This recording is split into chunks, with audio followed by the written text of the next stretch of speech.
Mike, turn your games down. Hi, everybody. Welcome to a special movie episode of Games My Mom Found. I am Mike Albertin, and who's with me tonight? You go first, beautiful. Oh, I'm Tiffany Albertin, and yep, that's all I got. And who else is with me? Mr. Rob? Yeah, hi. I thought you were calling me beautiful for a minute. I was like, come on, bud. Your girlfriend's right here. Hey, I haven't seen I've actually never seen what you look like. I just seen the icon of you, which has long Well, let's hair. keep it that way, then. And Rob, where can people find you at? You can find me on Twitter a lot of the time. I have a Discord you can find through the Twitter if you ask me, or you find the link on there somewhere. I need to post it again sometime soon. All right, and we have a new guest with us. Hi, I am Lisa, and you can find me at sasandsips.com, and that'll link you over to everywhere else you can find the podcast and our socials. Thank you for joining us, and there will be links in the show notes to both of these lovely people, so check out their shows. And they're all here to join us to talk about The Last Unicorn, which came out in 1982, directed by Arthur Ronkin Jr. and Jules Bass, screenplay by Peter Beagle, which is also based on the novel that he wrote. Yeah. So we are doing this because every year, as like anyone who listens to the show for a long time knows, I try to do a birthday movie for Tiffany right around her birthday, which, depending on when this drops, will be the day. It should be the day of, I think. Yeah. Whatever the hell, I think your birthday's on a Tuesday. I can't. It is not. Okay. So That's when this will drop. Tuesday, Wednesday, the day before. Thursday? Not. I know what date it is. Does that count? It does. I'll forgive you for getting the days mixed up. So every year I like to do a movie of your choice. And this is also one of your favorite movies, which I had actually never seen before. That doesn't surprise me. You haven't seen a lot of It movies. surprised me that you never had me watch it. Okay, there you go. I'll give you that, yes. And Tiffany, what is your history with this film? I don't remember when I first saw it, but I watched it a lot with my dad. Sorry, my voice is a little scratchy today. I watched a lot with my dad, and for a while I was just obsessed with it. I have a tattoo on my calf, and I believe it says, "They stare unbelieving at the last unicorn." And there was a screening downtown where we live, and the author was there, and it was just the coolest thing. He signed my CD and told us about how he didn't want America to do the soundtrack, and he was so upset that they did the soundtrack. But then after he heard the music, he was okay with it. But he said he fought very hard for America not to do the soundtrack. He's missing out because America's a freaking great band. I love 70s, 60s music. So, Rob, what is your history with this film? I've seen it a couple of times before my watch for this show over the years. Let me tell you, you asked me not to be too negative when I came on, and maybe I have a bit of a reputation as a negative Nelly when I want to be. But you know what? It's very hard to be negative about such a well-made film. Like, it has so many incredible themes about aging and just how time affects humanity. It's got beautiful anime, like it's a full anime movie just directed by the Rankin Bass guy. Like, and who knows how much actual directing he did. I bet he did a bunch of storyboards, and then all these like Japanese people were like, nope, we're doing all this. Like, it's so good. Like, oh, it's so incredible. I can't believe this came from Rankin Bass of all people. Right? Lisa, what is your history with this movie? I have zero history. Okay.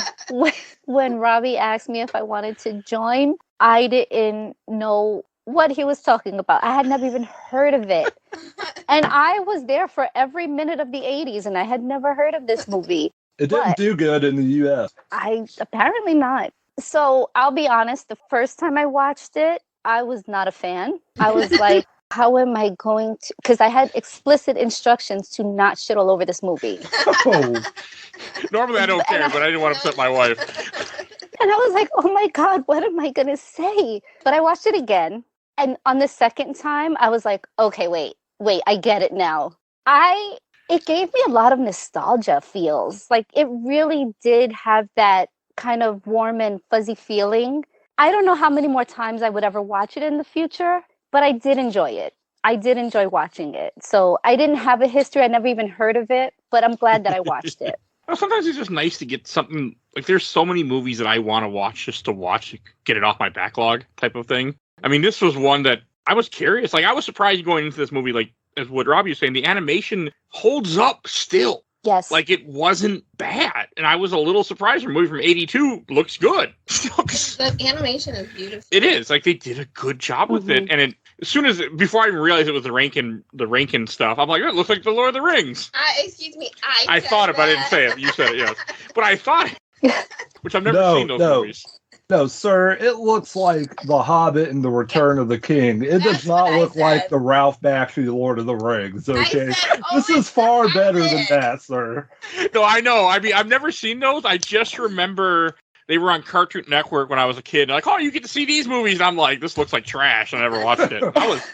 Okay, I'm going to tell you something. That Hobbit adaptation, that has some fine-looking anime going on in there. I've just never seen it. Yeah, what? I want to. I want to watch The Hobbit. I don't want to watch Return of the King because Return of the King is just.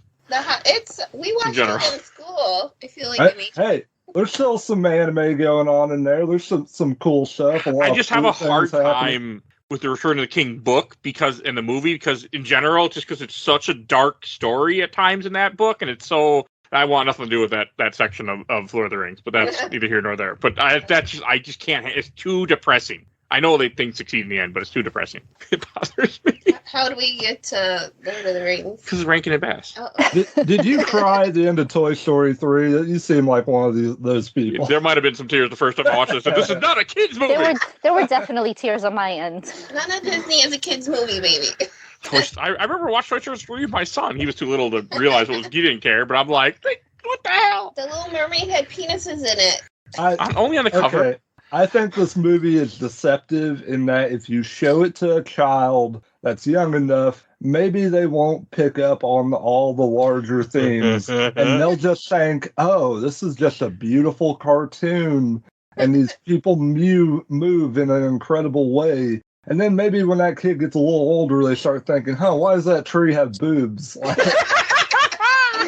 Yeah, that was a part where I was just like, what? I was watching that, like, okay, why does the tree have boobs? And again, why is the tree suffocating him with the boobs? Like, was this necessary? Like, I'm like, all right. I love you. I love you. I imagine. Oh, go ahead. I'm sorry. I just wanted to say, like, when that part came up again, like, I remembered it being there, but I didn't remember it, like, being so, like, full sexual? Animated. Like, it has full animation when you watch the way, like, they put tender time and care into this tree harassing this shitty magician, okay? She calls a unicorn a hussy. You hussy! Oh, yeah. How dare you take my man? Oh, it is just like, I was like, what are we watching? Like, this is not a kid's movie. That's what went through my head, too. I mean, 80s were different, so. Hey. Yeah, no, I was going to say, at one point, my 10-year-old walked in and was like, what are you watching? And I was like, oh, it's, for a recording. And she rolled her eyes and walked out of the room. Later, my 17-year-old came out and was like, are you finally done watching whatever you were watching? And I was like, yes. And she was like, I don't know. There was some guy tied to a tree and he was trying to cast a spell and he wasn't saying any words. And I was like, okay, it was the 80s. And she was like, oh, that's great. These kids would not survive. Oh, I'm so thankful I'm never going to have children that'll just talk down about the time I was alive in. That was the 2020s. They keep you humble, for sure. Oh, that's funny.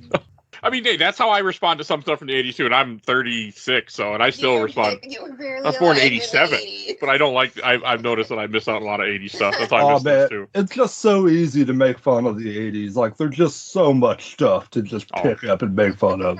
There is. Yeah. Oh, and I should say the plot of this movie really quick before I move on, before I forget. Ken needs to write it for you. Yeah, he's not going to.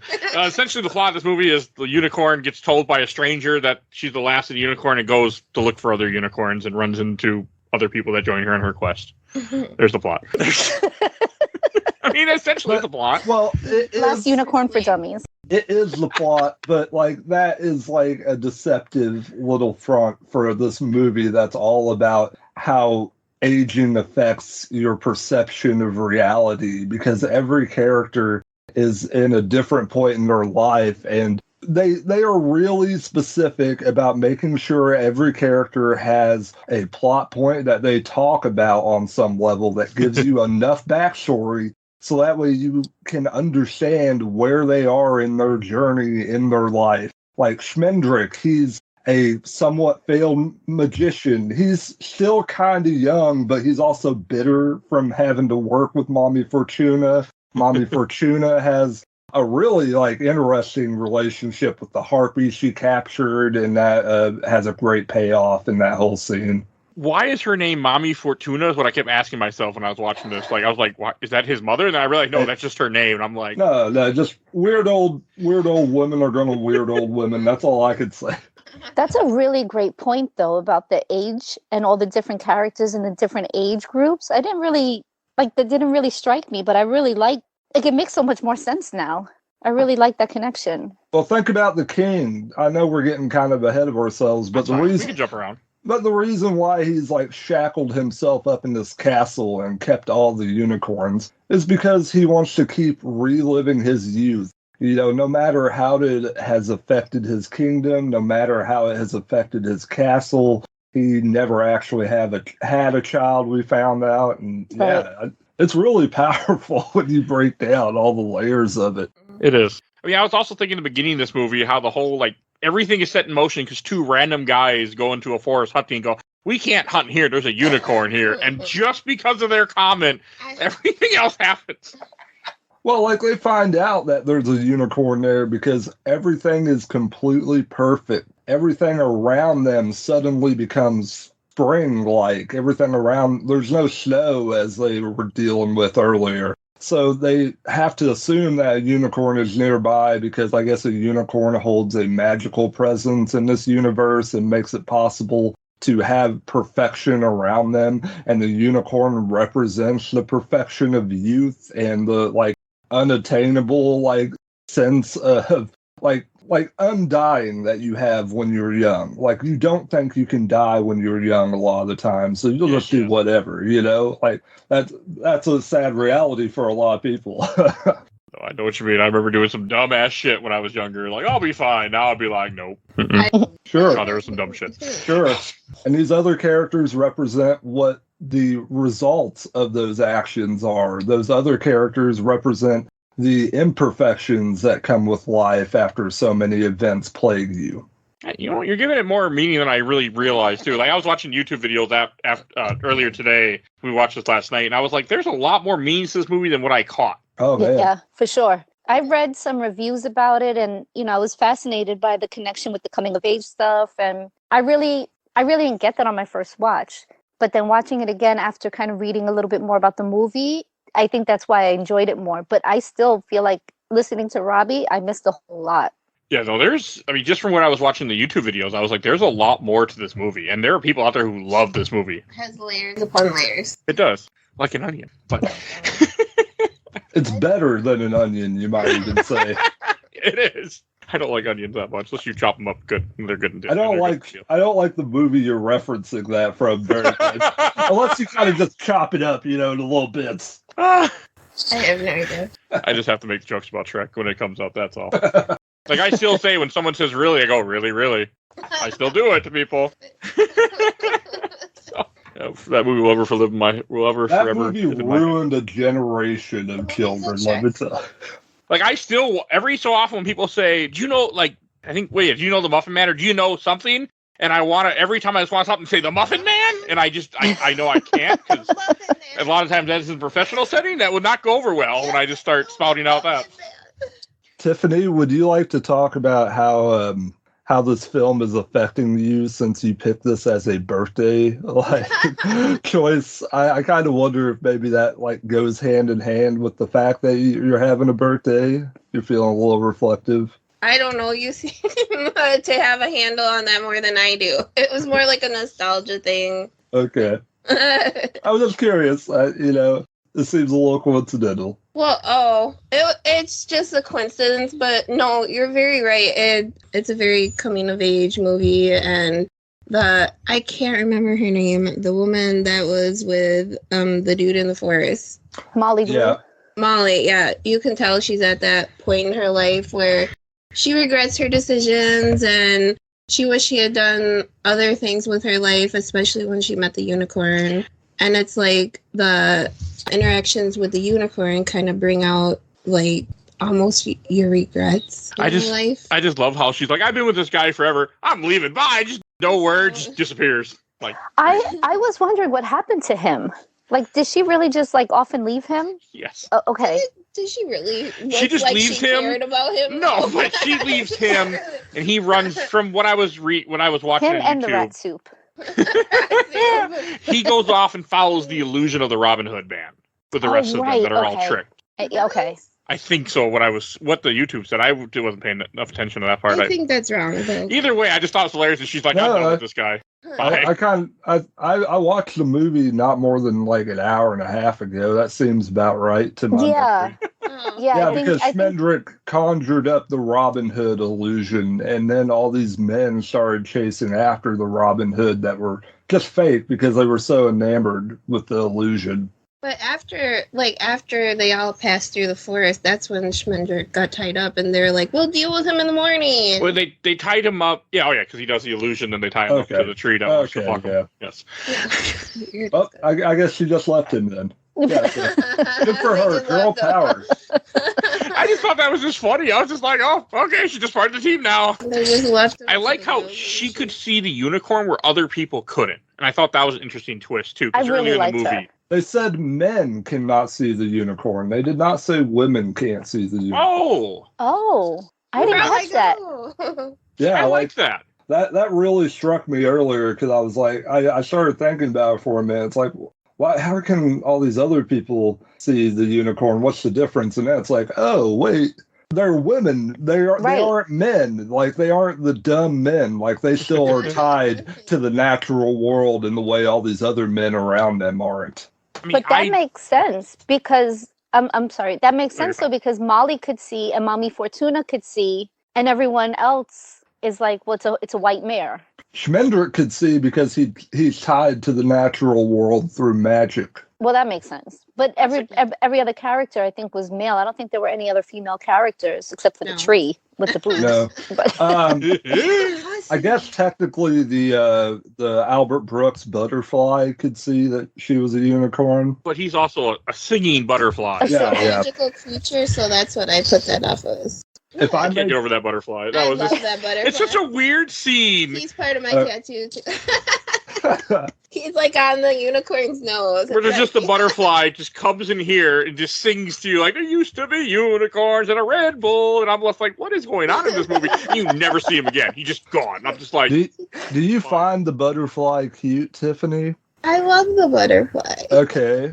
I'm not going to be too negative, but I must say, I feel like there's some anachronisms about the character and the way he's played that feels off in this movie almost. Like, he sings like folk tunes that I don't understand how they can be a part of this world. And I definitely, like, this is the kind of thing Shrek was doing in a way cruder way, though, like 20 years later. Like, it's the same type of humor where you bring in these sort of anachronistic things to kind of subvert the fairy tale from what it's supposed to be. But I also feel like it just kind of runs on, and it's so many just riddles that they put you through. Like, it feels like it kind of drags the movie down right at the front. So, Rob, I have a question. Can you show me where Shrek hurt you?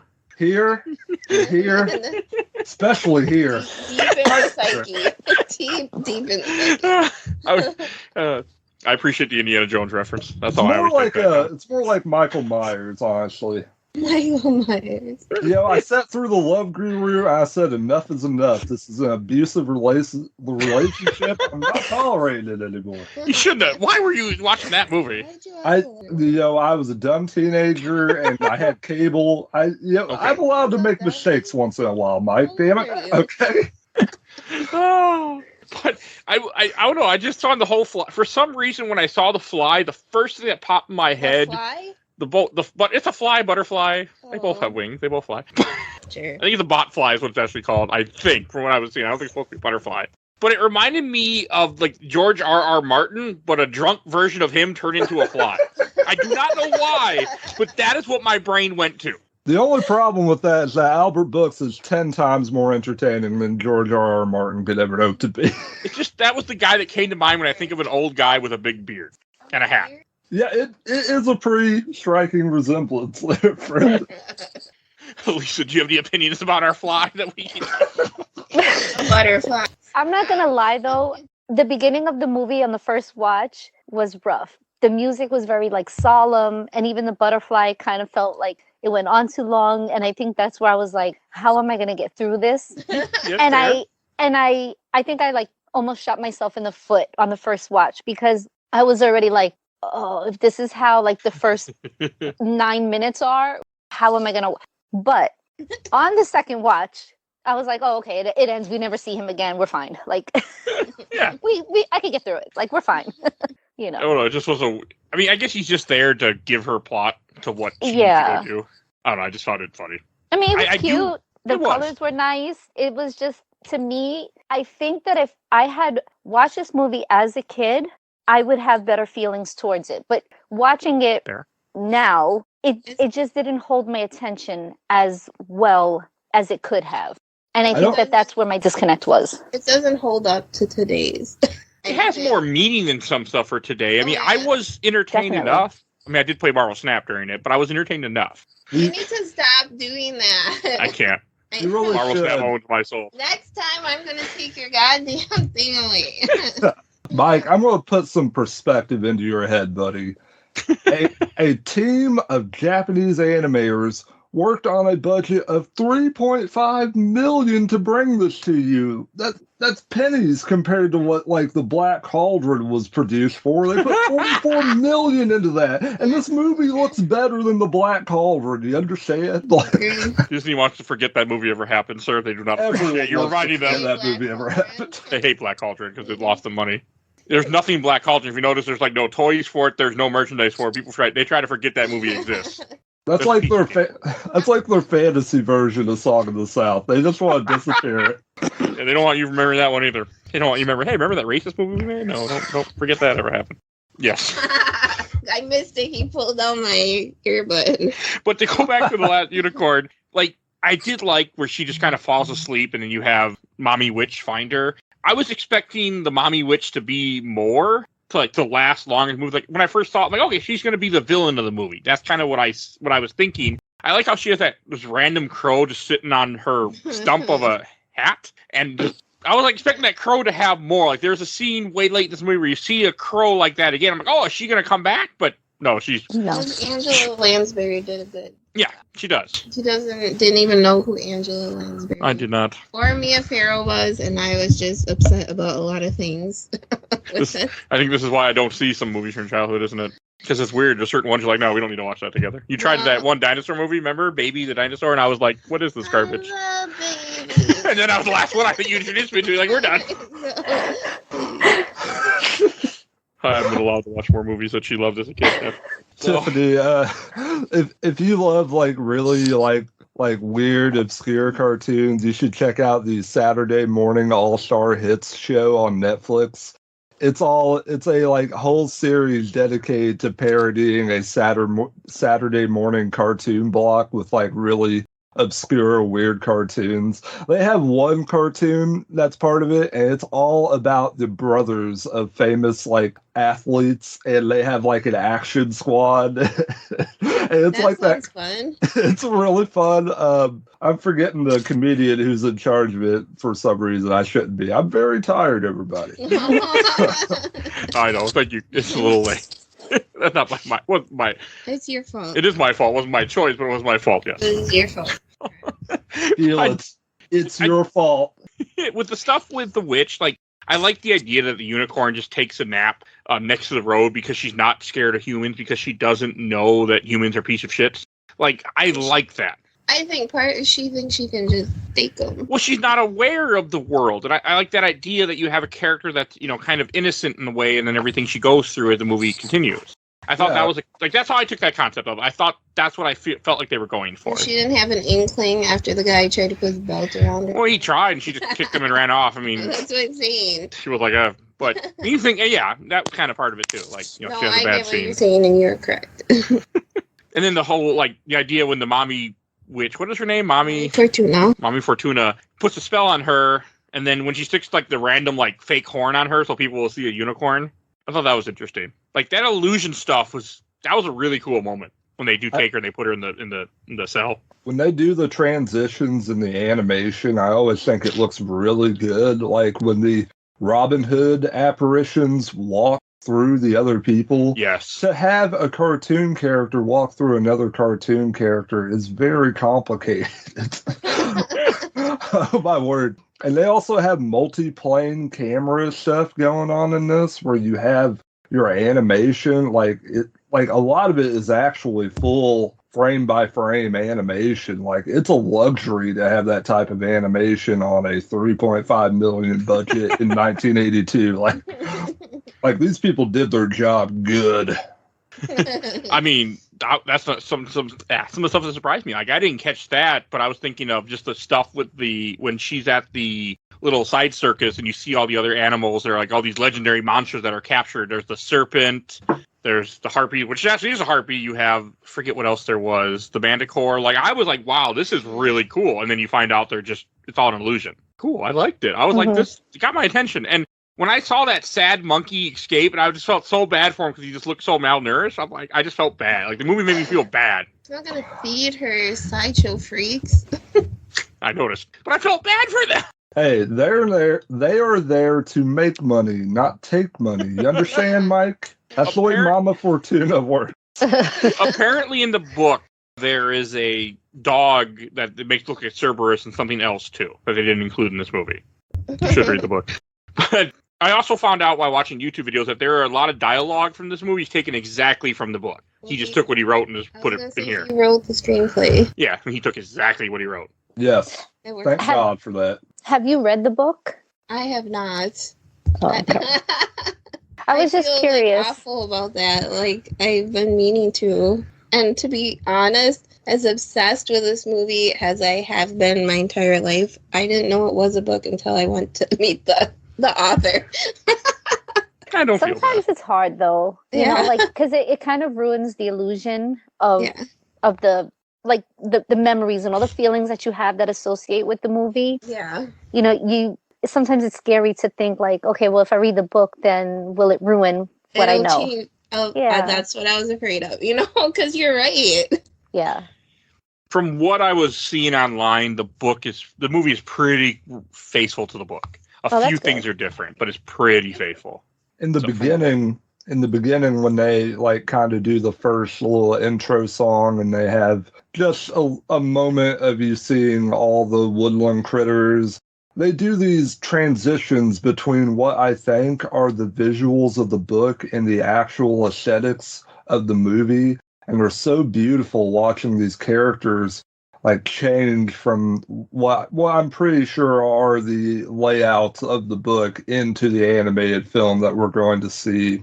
It's incredible. My favorite, the opening. I like the opening too, and I really appreciate the song because I'm a big America fan. So hearing them, I'm like, recognize your voice. These aren't songs I know, but recognize your voice. This movie is so well made on an animation level that there are several spots where it's just the unicorn running over backgrounds. Yeah. And the backgrounds are so perfectly timed. Like, it's so exquisite to watch it, even though I understand on an animation level how simple it is. But it's so gorgeously detailed. You could spend hours, like, picking out every little thing frame by frame if you wanted to. See, I didn't appreciate the animation as much, but I'm not an animation guy. Yeah, I'm a nerd. No, nothing wrong with that. I mean, it's cool to see because you're someone that understands what you're talking about. So, like, you're able to appreciate things about this movie that I wouldn't have. I mean, I thought it looked nice, but I wouldn't have as much information in my head.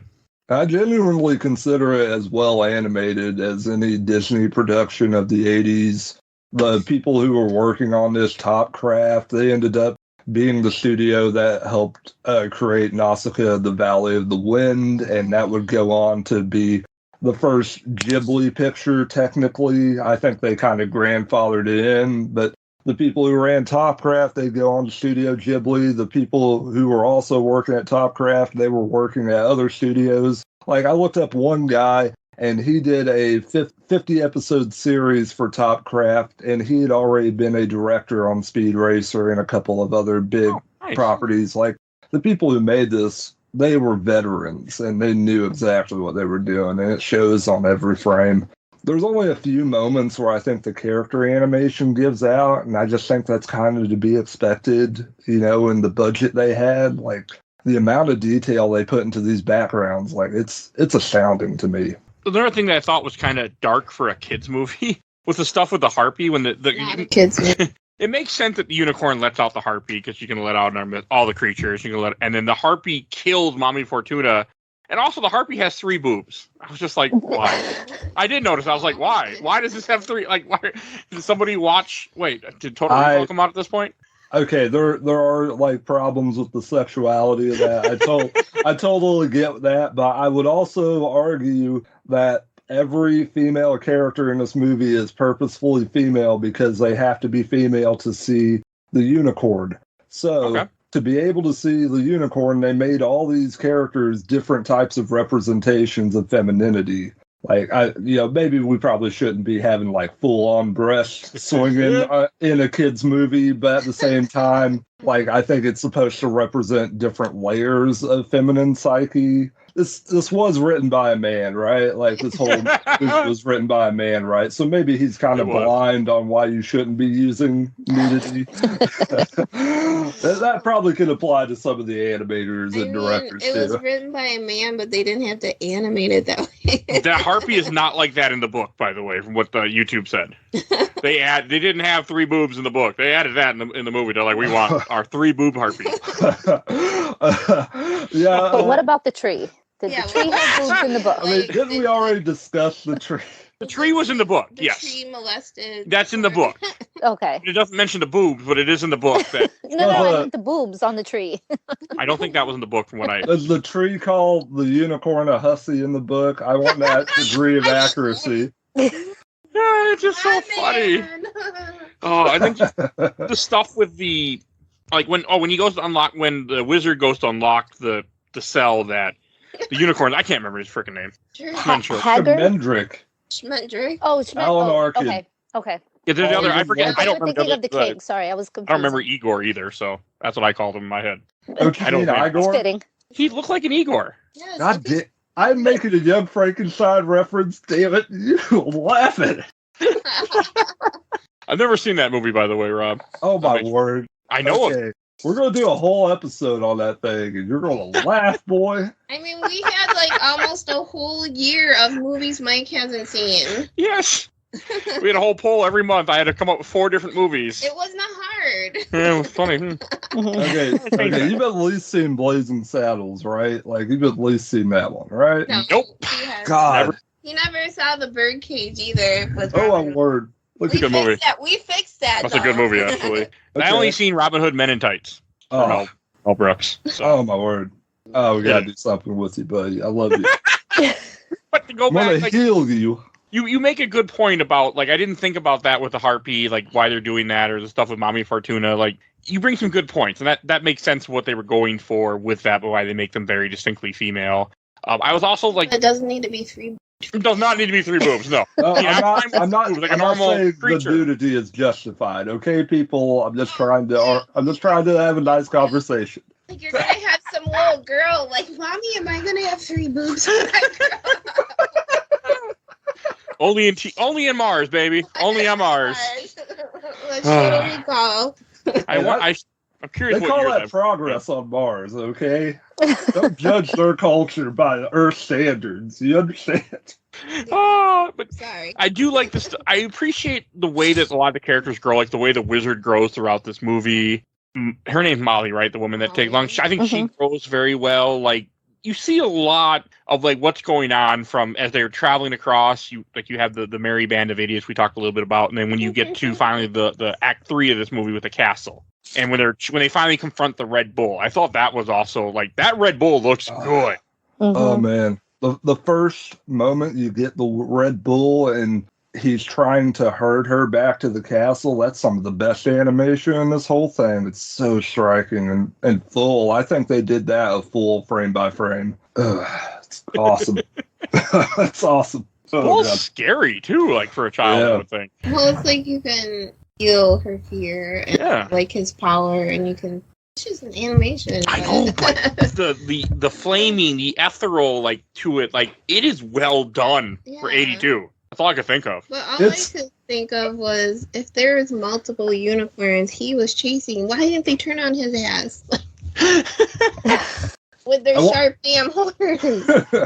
I want to bring up the Black Cauldron again because I think the Red Bull is better and scarier than anything in the Black Cauldron. It's a better effect all around. Like it's so dynamic. Like I wish Disney was doing something half as cool and dark as this movie. I don't know if I've ever actually seen that movie. The Black Cauldron? Yeah. You're not missing anything. No. Oh, okay. We'll keep it that way. Okay. It's not on Disney Plus for a reason. Because they don't want you to remember it. It's maybe one of the few Disney films that just sucks so much. Now they were just like, nah, we're not even gonna bother. That means I'm People don't need thinking to keep getting paid for this. about So I had never seen this movie before, as I mentioned, and one thing that really threw me for a loop that I did not expect is when they are confronted with the Red Bull and the unicorn is being pushed away to eventually like to the castle, and then and then the wizard turns her into a human.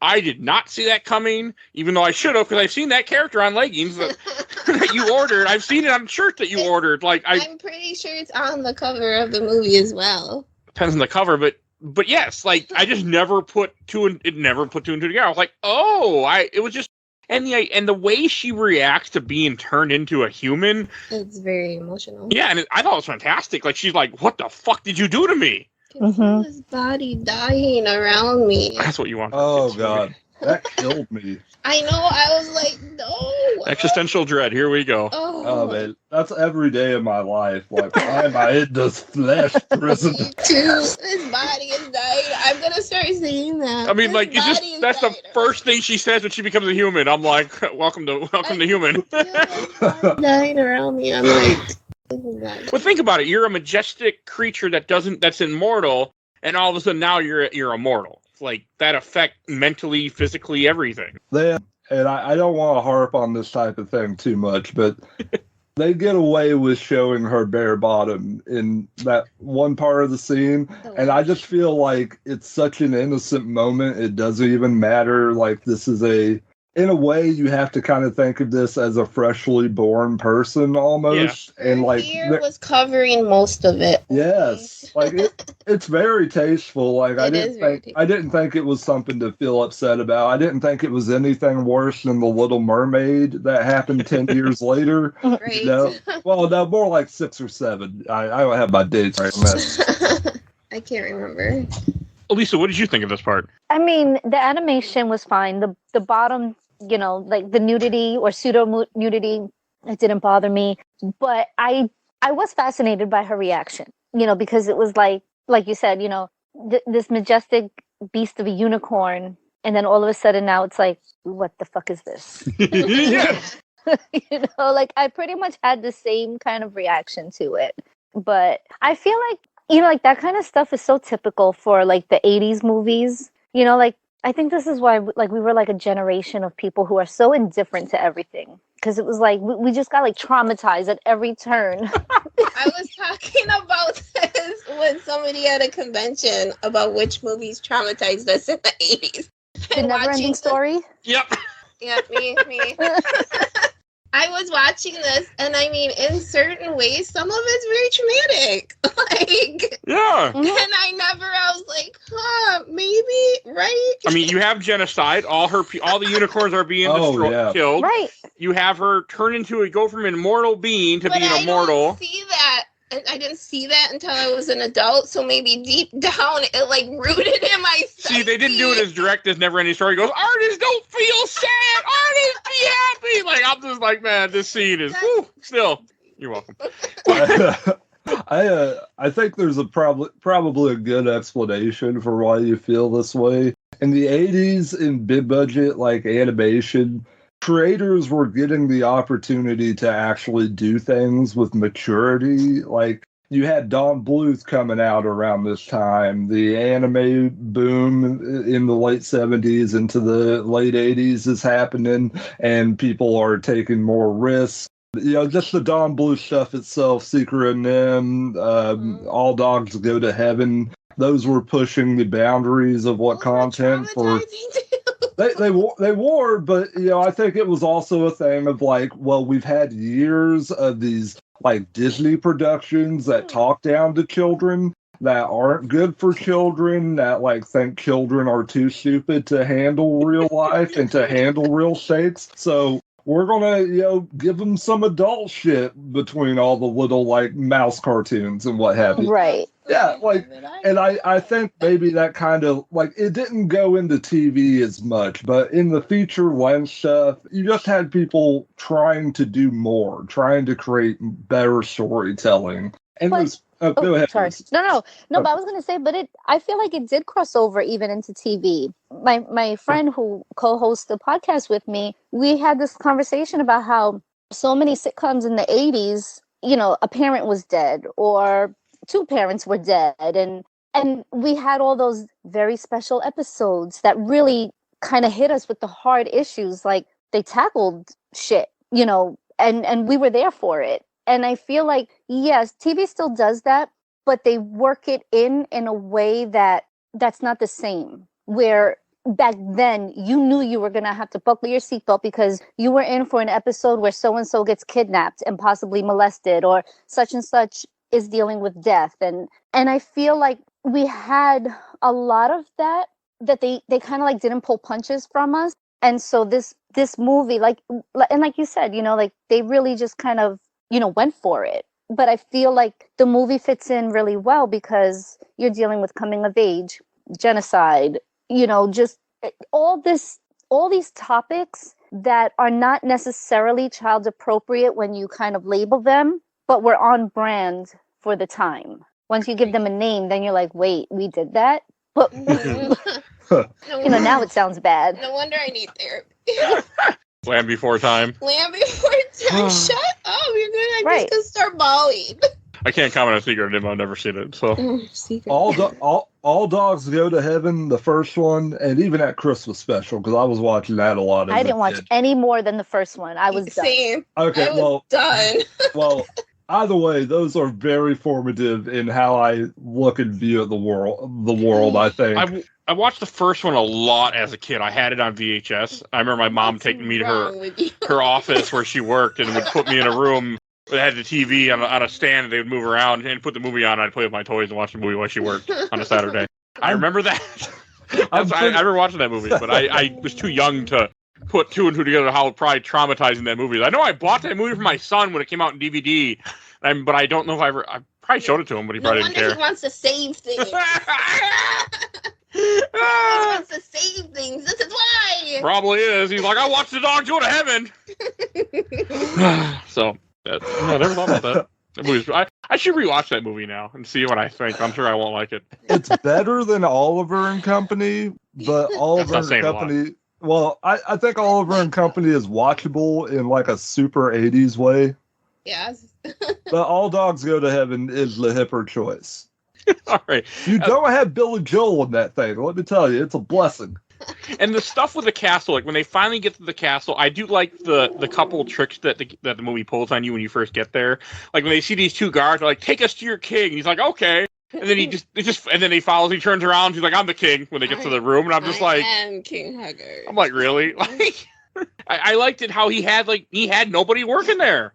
Supposedly there's 4 people, but we don't meet the other. We meet the wizard, and we never meet the other person. You can't Unless pay the cat him. was working there. Nobody cares anymore. They haven't been eating for probably years. There's a reason they have rat stew for 3 days.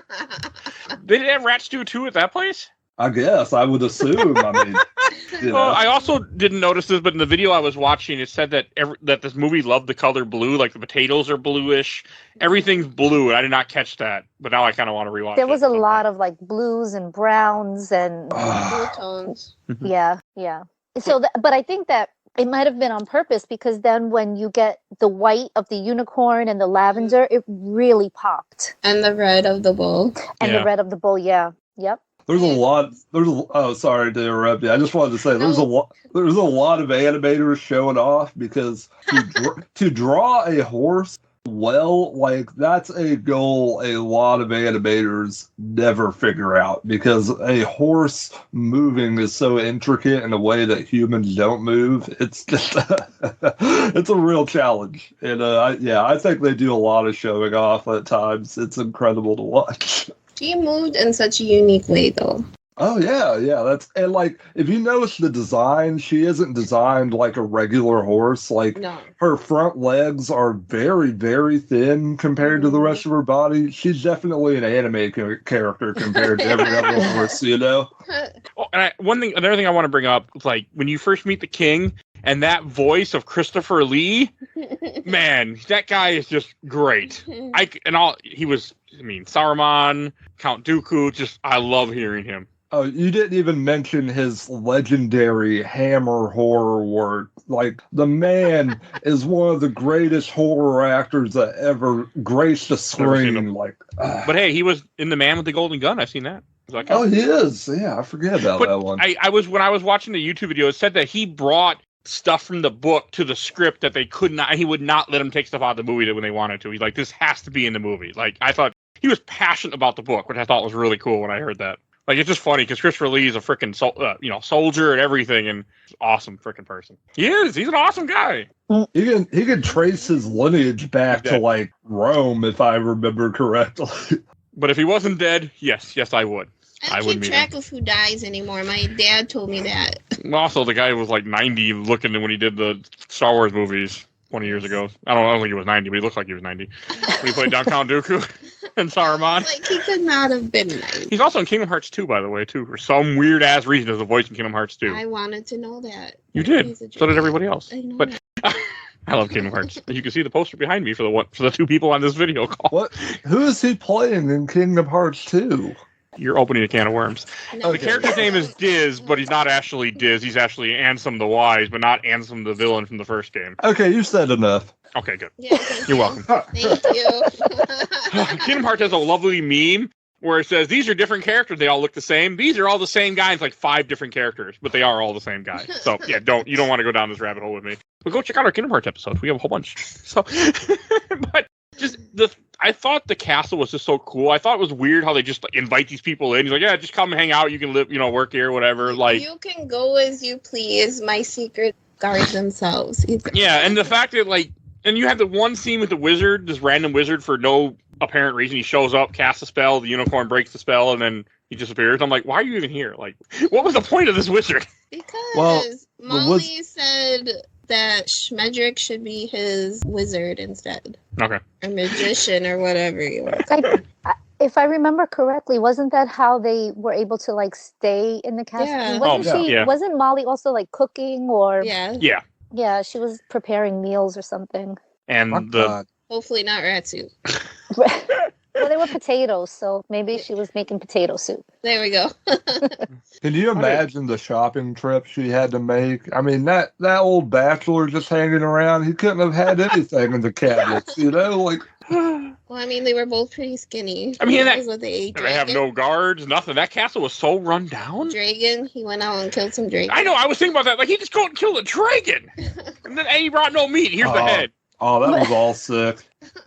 And why is that was probably her best friend, and you just killed him. Right. And why are the castles always all the way up a long windy hill overlooking a cliff? That's not really good planning, Right. But it makes for a great scene later in this movie. Yeah. Hey, it's beautiful staging on an animation level, okay? I'm not going to knock it too hard. I think when they first go to the castle, I think you do see the narwhals. I think you get a brief scene. And I remember thinking to myself, when I thought the movie, I'm like, I bet that's a unicorn. So they turn into narwhals. Okay. I didn't say it out loud, but that's what I thought. You did say it out loud. I got to have a little bit of a negative Nancy moment. That's fine. When we see the narwhals, they also say in the song that's playing, there are narwhals. Yeah. There's a few times throughout the movie where they just do this stuff where they actually explain in the song what you're seeing on screen. And I just kind of felt like, maybe we can just play the music here. The music is very pretty, and you don't have to explain to me what I'm seeing. I can see it. It's right there. It's fine. But you're not a child, Rob. Maybe it's for the people that can't see so well, okay? I feel like even children, if people can't see well, why are they watching movies to begin with? They should stick to a podcast. You understand? Because it was 1982, and there were no such thing as podcasts. You got me there, Lisa. I don't even know if there were books on tapes back then, was there? Yeah, there were. And I don't even know if there was closed captioning back then. I don't know. So the poor people who couldn't see in the 80s. Yeah, they were just, stuck waiting for the songs that narrated what you were seeing. So some guy in 2024 get upset about it. Yep. Yeah. I didn't really think about that they were explaining the movie when they're playing. Well, maybe they just ran out of lyrics. Hey, it's America. It's okay. Wait, who wrote the lyrics? Do we know? I think America wrote all the music. Well, America wrote all the music along with like the soundtrack composer as well. Like they had a dedicated soundtrack composer that I think helped them arrange everything on top of the lyrics. Did they send it over to Sweden? Sorry. I just watched the documentary. But you did? Cool. About This Is Pop and talks about Sweden makes a lot of pop music. But that was a joke. But I know I'm a big fan of America. I've seen them in concert once in my life. Unfortunately, once. I would gladly see them again. Love that band. But so I really appreciate it. I'd be that person with my Last Unicorn leggings on, saying, "Sing the Last Unicorn song." With a shirt and a hoodie. Who are you kidding? And they'd either be like security, or they just like laugh at me. In a way, out of here. In a way, you can kind of think of yourself like the king of the castle when you're at the concert, because you're paying these people to help you relive your childhood and help you relive your youth and innocence. Wow. Oh wow, God, yeah, you're worse than me, buddy. I love you. I couldn't imagine having all that. The cat is why I did that. I don't think they could see it. Oh, there's a cat. No, on top I of the saw the cat. bookshelf. Yeah. Oh, did you? I was just talking about all your tchotchkes. Yeah, there's a lot. There's a lot of garbage. Yeah, I have 3 cats. I'm very familiar with their shenanigans. I had one trying to get in this closet earlier.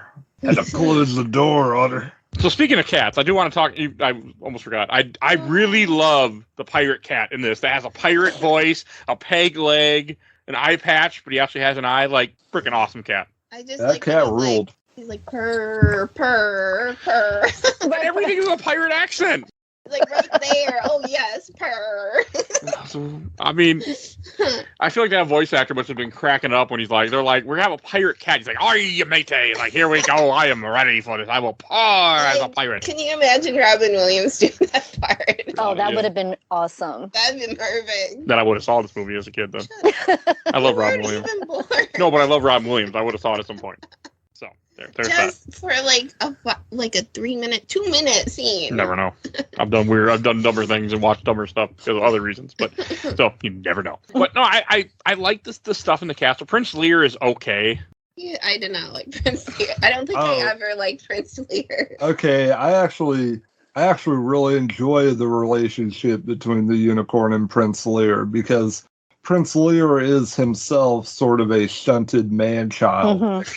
I agree. He can't reach out to anyone really, because he's lived this hollowed-out life in this fake kingdom that this monarch doesn't really rule anymore, because he was so obsessed with getting his unicorns that he let his kingdom just completely fall apart.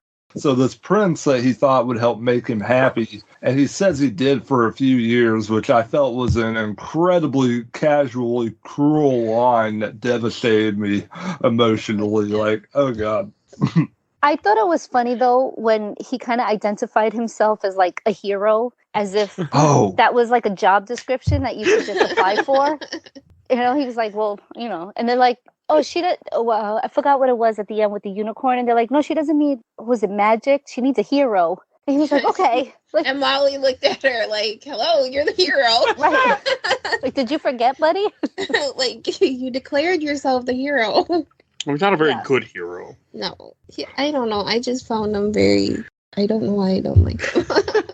He doesn't do a whole lot. No, I love you. Why don't you? I think talk that's why you to didn't me? like him, because there was too much of that where he's just like, There is too much. Why aren't you talking to me? Just say one word to me. Oh my god, I couldn't handle it. I think it was too much of that. Yeah. I guess. there's a lot of that. Unfortunately, I'm sure there's a lot of men who did the same thing when they were young teenagers, maybe older teenagers, maybe in their early 20s even. And sometimes they don't develop as fast. I'm not saying it makes him endearing, but it is very true to life for a lot of people. I think that's why I find it so annoying. Yeah. And I mean, I was really confused as the movie progresses later on. She's like, I fell in love with him. And I'm like, why? Like, it's like sudden though. He wrote you a poem. Like, That's all he did. Like, but did fuck he him. actually read it to her? It's like he had it. He read it in the hallway while going up to her. Like he had like 3 pages. He read some of it in the hallway. It's a long hallway. Hey, for a It's a guy that never castle, went to long hallway. school, he tried. Okay, I'll give him that. He may have learned to read simply to make her a poem, for all we know. Like, what use does he have to read? He has no one around. Like, Chopping off the dragon's head did Well- not work. Did not. I mean, he had the cat, right? He could have spoken to. He could have spoken to that weird skeleton. I mean, Oh, if he yeah. couldn't talk to his dad or the magician or the entertainer Nah. that the dad didn't like. I bet that magician was a real downer. I bet he didn't like the magician. So do you think that everybody could hear the cat talk, or was it just women? God. Like the I didn't think unicorn? about that. I didn't think about that either. Yeah, because you only see him talking to Molly. Maybe it is. Like, I mean, I like the idea that, I mean, and I believe this in real life, that women are more connected to the spiritual world than men are. Yes, I am. I completely believe that. And I also believe there is spiritual stuff that goes on. But that's how I took it for this. But no, I didn't think about that. But yeah, we never do see the cat talking to anyone else, just Molly. Yeah, I think he is there when the prince is there, but I don't think he's talking to the prince. Okay. I mean, the prince is slaying dragons, so apparently he can see other mythical creatures. So He wasn't talking to the dragon. no, he was cutting his head off. That bothered me. I like dragons a lot. I know. Oh, you killing the only dragon in this movie? Man, that whole little bit of tokusatsu with the dragon, that was sick. Like, watching that thing move around like Slither. Like, I could have had That another part 10 was minutes good. left I somewhere. just didn't. He like brought it back, and I was like, "Ugh." I know. It's like, here you're killing a mystical creature to bring its head to another mystical creature. But hey, That's why she's probably like, ew. I knew this guy. He was my best friend. So I really want to talk about the moments when the king like explains all like how he knows she's a unicorn, and he looks into her eyes and he sees his humanity, whereas earlier he only saw the beautiful forest denizens that she was friends with and left. man, that is a creep. He is a creep. I'm at. Oh yeah. Yeah. And he Monster. lifts her hair, and the spot where her horn was is gone. Oh, I didn't catch that. Yeah. I didn't catch it either. Oh, Yeah. okay. Oh, because he can't see it. I guess maybe. No, I think it's because she's become, in my mind, she's becoming human. She Oh, was more right. human. Because she's even starting to forget that she Yeah. even was a. At that point, she was more human than she had been. Okay, I didn't And think she's about that. falling in love with the prince, and she's forgetting where she's from and why she's there. And all that stuff is about losing your innocence. Her falling in love with the prince, her forgetting that she was a unicorn, a perfect being, a pure being. It's really deep. Like I love all that stuff, honestly. This movie's a lot deeper than I expected. I was not expecting this movie to be as much as it is. Yeah, same. Surprise! I appreciate it. Like I definitely appreciate it for what it is. I was just surprised. Other than maybe like a couple of little jokes and just like the weird sexualities a couple of characters have, I think it really ages well because I think it does. Sorry. Go ahead, Tiffany. I just wanted to say, like, it ties its whatever mysticism it has going on, and it ties it to relatable themes about innocence and time. Yeah, it's very powerful for me. I mean, hell, at one point in this movie, they run through a freaking clock to get to where the Red Bull is. I'm like, that's right there talking about time. I felt like as in some kind of metaphor that they were going for. Well, because the riddle was you walk through time, and so you walk through the clock, but the skeleton's like, the clock's not time. It's just a bunch of wires and hands. I like the drunk skeleton. Oh, okay. Yeah, the drunk skeleton with his memories that he got drunk simply from remembering what wine was like. And his cheeks got all red. God, that tied in so well with all the themes. Like, how'd you feel about that? Wine, but I can remember it. I would spend a lot less money on wine if I could just remember it. just remember it. Yeah. The only thing that got me was I was expecting when he drank the wine that we were going to see the water just like go through him, but I guess there wasn't any, was there? Yeah. And there to drink it all. But also it makes sense because he can't taste it because he's dead, you know. Right. Schmendrick tricks him. Schmendrick doesn't actually make wine. He just takes a thing of water and says some words, and then he like drinks all of it, and it's like, well, it's wine. It's not good. It's not very, well made, but it's wine. And it's like, give it to me. Like, give it to me. And then when he figures out, like that scene when he catches that she's a unicorn, and he just starts screaming at the top of his lungs. He doesn't have any. Unicorn. It's a good little scene. It's better than it had any right to be. This is my favorite, the drunken skeleton. And then when the king tries to kill the wizard again, he's just hitting him with the sword, like trying to hit him with the sword. That was entertaining. The movie got me. I was like, all right, I'm with it. The pacing at that point in the movie is really solid. Yeah. And then when because she's confronting the bull, that's when he finally turns her. Does he turn her back into a human or does the spell break? I can't remember exactly. Yeah, actually, I'm kind of having a hard time recalling now. I didn't even see it. I just watched it and I can't remember. Well, either way, the spell breaks. She becomes a unicorn, and then she faces her fear. She faces the. First, she runs from the bull. Okay. I think it was big. Didn't she start to say that if she didn't turn back, that she was going to be like stuck forever, or she was going to forget? I can't remember exactly now. I think her turning back into a unicorn is her embracing her maturity.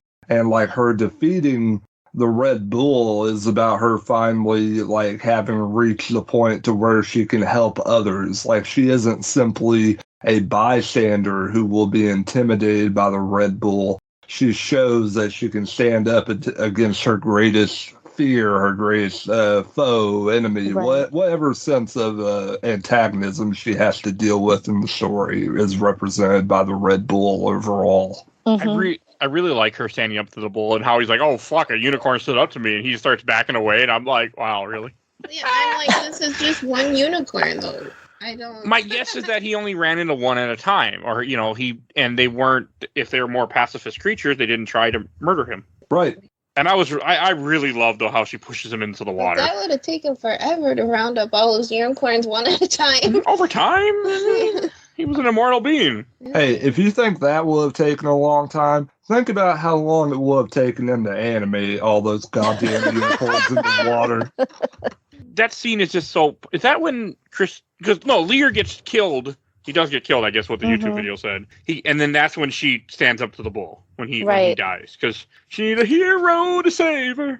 Not really, but... Christopher Lee's king... like dying because he won't leave his castle and his castle crushes him. That has so much symbolic weight to it. Like, that felt really heavy to me as well. So was I the only person that thought of Saruman also when I saw that scene? Because that's what went through my head. I'm like, wonderful parallel, I guess. I didn't think about it, but yeah, it works really well. I mean, he played Saruman, and he's in a tower at the end of Two Towers when the trench come, and he doesn't die in the book. Walking around being that person, I couldn't even imagine it, like you accomplish things that people can't even fathom, but it's just an ordinary day for you. But no, like when she finally like pushes the bull into the water after Lear is killed, and when you see all the unicorns come like out of the waves, that is really cool. I mean, that was great animation. Mm-hmm. That was a really powerful scene. I was like, I can see why young Tiffany loved this. And so from what I was reading, it was saying that was a take on the unicorn overcoming her fear. Yeah. And I was like, that's pretty cool. Like bravery, courage, typical themes for movies. But I really liked the way it was done in this one because it wasn't just the unicorn kind of overcoming her fear and being her own hero, but it was her overcoming her fear, defeating the Red Bull, and thus kind of standing up for all the unicorns in the past. And then you see them kind of riding that wave, and I was like, oh, that's really pretty, you know?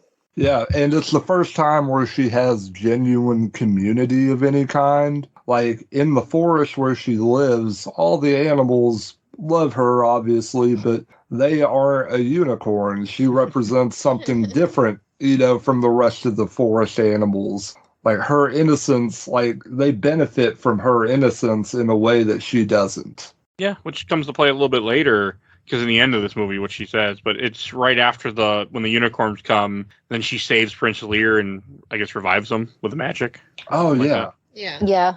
And he's upset. I think that I thought he was going to turn out to be a unicorn too. When they say when the father makes a comment like, I just followed him on the doorstep. I don't know who he is. I was like, I thought he was going to be a unicorn too. Yeah, I thought they were going to run off together, but I guess that was not the point of the movie. So that's okay.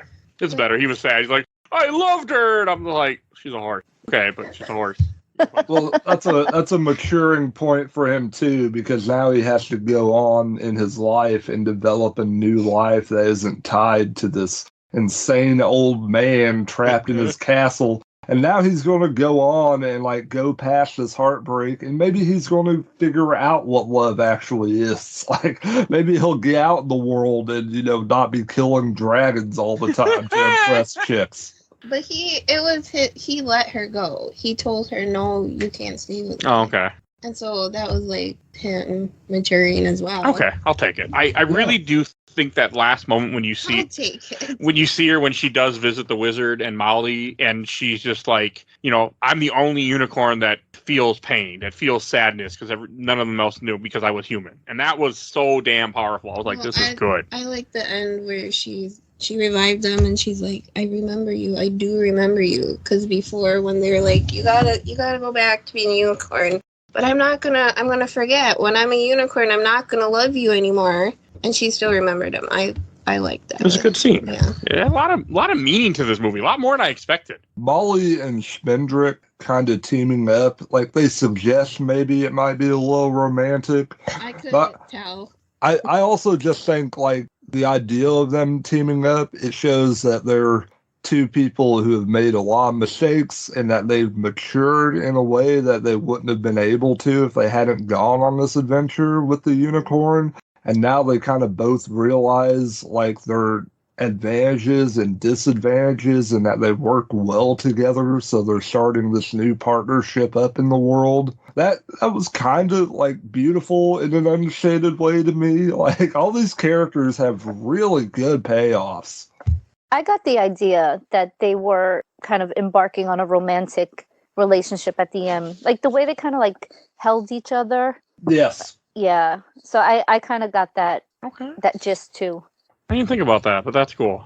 I was surprised. I was like, and then I ended up hitting the wrong button and closed out the movie. So was there an ending after that, babe, that you were watching? Was there something else I missed? What part? When the unicorn starts running off and then they're playing music. No, and I hit the wrong it's button. mostly pretty backgrounds. Okay. Yeah. That's just... Because I was watching this on Amazon Prime with Freevee, and it was like, and I wanted me to go through all the ads again to get back. I'm like, nope, I'm done. I was so enamored, honestly, with the animation. I watched all those credits just to see what they were going to do. Some of it's reused assets from earlier in the film, but there are a few that are completely new creations, and they're gorgeous. Oh, and funny off topic, but I saw somebody post in a Discord, 80s Kid Trauma Starter Pack. It has Never Ending Story with the horse. Yep. It has Dark Crystal, E.T., Optimus Prime dying, Land Before Time, and I don't recognize the other two. Let me see. What are the other two?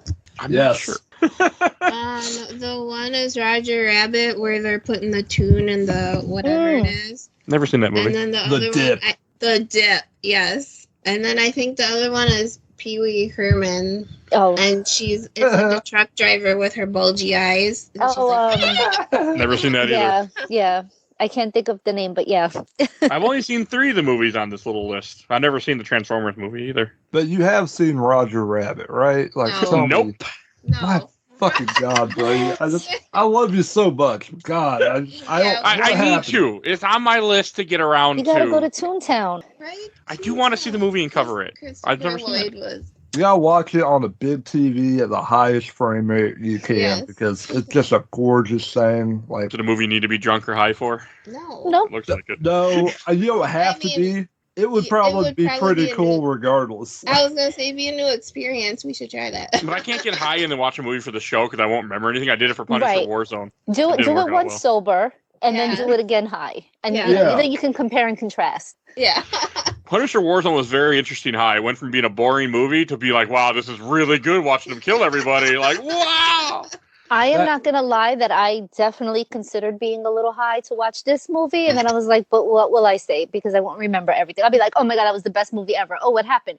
I don't know. They were Colors pretty would probably colors. be really cool. Yeah. The animation and the colors. We should try that. I'm okay with it. We won't have to remember the story. We can just be like, look at the colors. All right, Look at any- the unicorn. Any other things you want to say about the movie before we Well- go to Shelf Stacker Box? Well, okay. If you are going to get high and watch this movie, do not take like something that's extremely psychoactive because it will plunge you into a horrifying nightmare of a high. Like if you do, like Is this coming all from the- personal experience? no, I was thinking the same thing. no. What I'm saying is like just like I know how people function on these things, and like if you gotta think about time and dying and innocence, that's a heavy load to put on yourself. And I just realized by looking at the cast, the voice of the skeleton is Renee Yeah. Auberjonois.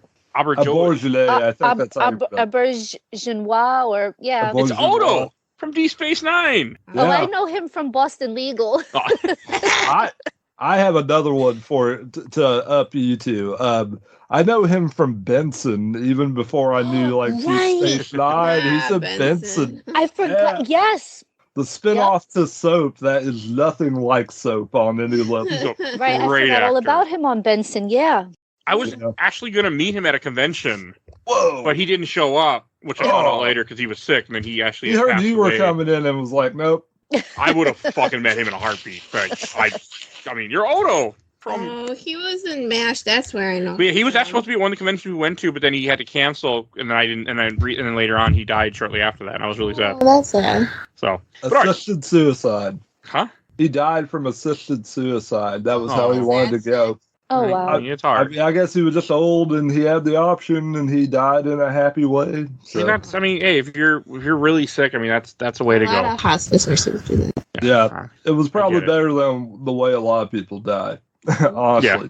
All right, let's go to Shelf Yeah, Stacker sorry, I Box. didn't mean to make that. I probably that's fine. I should keep my mouth shut sometimes. That's why you're here, Rob. Or to be the downer, I guess. And Tiffany, why don't you go first, since this is your pick? Oh, shelf. Is that it? No. It can be your choice. Yeah, please.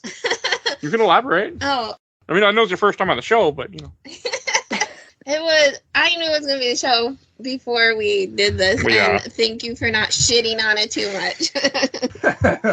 I think it'll always be nostalgic, but I'm glad I watched it again because I didn't remember the themes and stuff from before. It's been a long, long time. You haven't since seen I it since watched it. we've been together, and we've Yeah. been together 8 years now. It's been a Oh. long, long time since I watched it. So- I'm not gonna say I was really young, but it's definitely been at least 15 years, if not longer.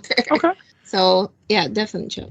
All right, I'll go next. I'm going to put this in the stack. I enjoyed it. I mean, I'm glad I finally saw it. Didn't love it, but I enjoyed it. I appreciate it for what it was. It was a good movie. I'm glad I finally saw it. I can't believe it took me 8 years of being with you that I finally saw this movie that you have a tattoo of on your leg. But hey, but I enjoyed it. So go in the stack, and I'm really glad I got to see it. And Mr. Rob. I would put this on the shelf. I think it's like so well done as a film. I wouldn't be embarrassed about it the way I might be some other anime from its time. I think it has a lot of deep themes that can start a conversation if someone pulls it out of your shelf. Like, I mean, it's just a top-notch movie, and even the little awkward bits are fun to talk about. Lisa, please, where are you sitting on this? This would have to be a stack for me. And the reason is that I don't know if I would ever look to rewatch it, but for many of the reasons that Robbie just said, I would not want to box it because it's definitely something that I could watch again. I could talk about again. And I'm really glad that I did watch it. And thanks to this opportunity, now I'm like, oh, I know that movie, which I didn't know before. So definitely Stack, right? The one in the middle. Yep. Stack. Are you Yeah. good? I'm so happy you got to come on this episode with us, Lisa, because Thank you. I wanted to continue proud conversations with Robbie Sherman tradition where I have you on for a depressing, traumatic childhood film.